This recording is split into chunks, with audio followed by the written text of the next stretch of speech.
শুভ সকাল বন্ধুরা, এখন বাজে সকাল 8টা। তো মায়ের বাড়িতে এলে আমি একটু লেটেই ঘুম থেকে উঠি, তবে আজকে কাজের চাপ ছিল প্রচুর, তাই বসে পড়েছি কাজ নিয়ে। আর দেখলাম যে মা এদিকে রান্নারও আজকে তাড়াতাড়ি জোগাড় করে ফেলেছে।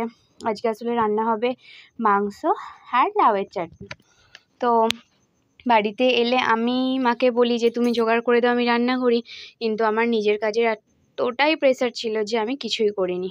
তো রিয়ন বললো, মা বন্ধুদেরকে আমি কালকে কী কী খেলনা কিনেছি দেখাবে না? তো এই যে রিয়ন কালকে এই ক্রেন গাড়িটা আর এই লেজার লাইটটা কিনেছিল। তো মায়ের এদিকে রান্নাও মোটামুটি হয়ে এসেছিল।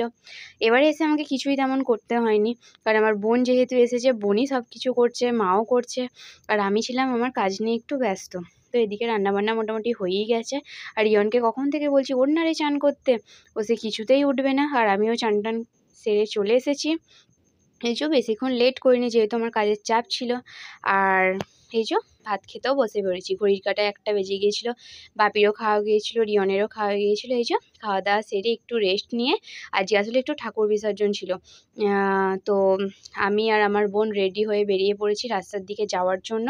আর এদিকে প্রচণ্ড বক্স চলছিল, আর এদিকে রিয়ন তো বাড়ি মোটেই আসতে চাইছিল না। আর আমার একটা ভাইঝি ছিল, তো দেখুন প্রচণ্ড নাচানাচি করছিল, আর আমরাও এখানে বসে পড়েছিলাম একটু সবার নাচ দেখতে। যেহেতু আজকে ঠাকুর বিসর্জন, একটু আমরাও নাচানাচি করছিলাম, বাট সেভাবে না। রিয়নকে বলছিলাম ভালো করে নাচ, আর রিয়ন নাচানাচি করছে। আসলে ওদেরই তো মজা, ছোটোবেলায় এরকম মজা আমরাও করেছি।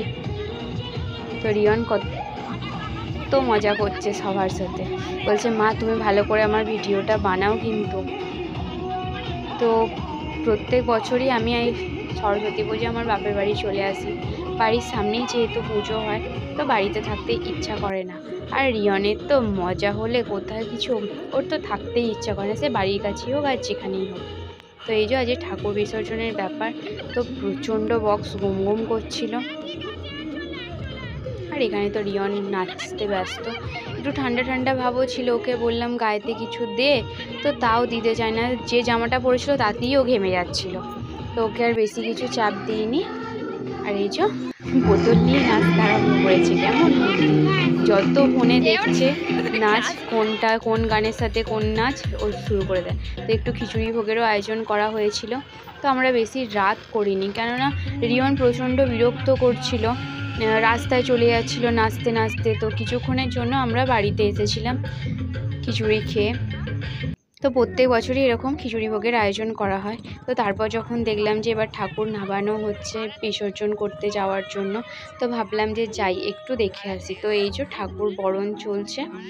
রিয়নকে ওর মেসো এসেছিলো, মেসোর কাছে বললাম যে তুই বস, না হলে এখানে এলে ও প্রচণ্ড বিরক্ত করতো, আমাদেরকে ঠিকঠাকভাবে দাঁড়াতে দিত না। তো ওই জন্য ওর মেসোর কাছে ওকে রেখে আমি, আমার মা, আমার বোন 3জনে মিলে এসেছিলাম ঠাকুরকে যখন নামানো হয়েছিল, বরণ করা হচ্ছিল তখন দেখতে। আর এদিকে তো সবাই প্রচণ্ড নাচানাচি করছিল, যেহেতু বছরে একবার। আসলে এখানে আমাদের এইখানটাতে না এই সরস্বতী পুজোটাই মোটামুটি হয়, এমনিতে আর তেমন কোনো পুজো হয় না। তো এই পুজোটাতেই মোটামুটি সবাই খুব ভালোভাবেই আনন্দ করে। তো আমরাও একটু সবার সাথে নাচলাম, যদিও সেটা একটু ভিডিওতে তোলা হয়নি, কারণ আমি আমার বোন দুজনেই একটু ব্যস্ত ছিলাম। তো যাই হোক,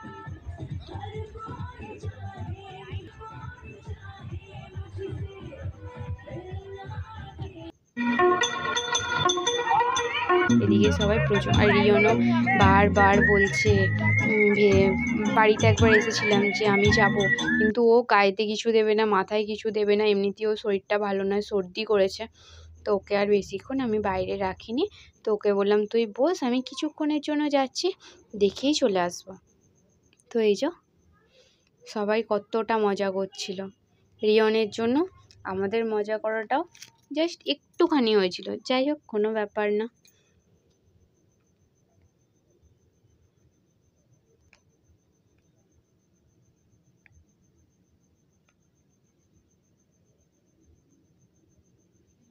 তো ঠাকুর বিসর্জনের সময় কেউই যেতে চাইছিল না বিসর্জন করতে, সবাই বলছিল দাঁড়াও একটুখানি নাচবো একটুখানি নাচবো।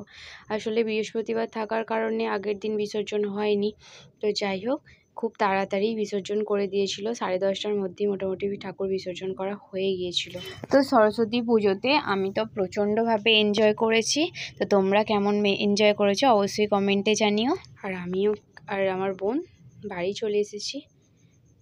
তো চলো বন্ধুরা, আজকের মতো টাটা।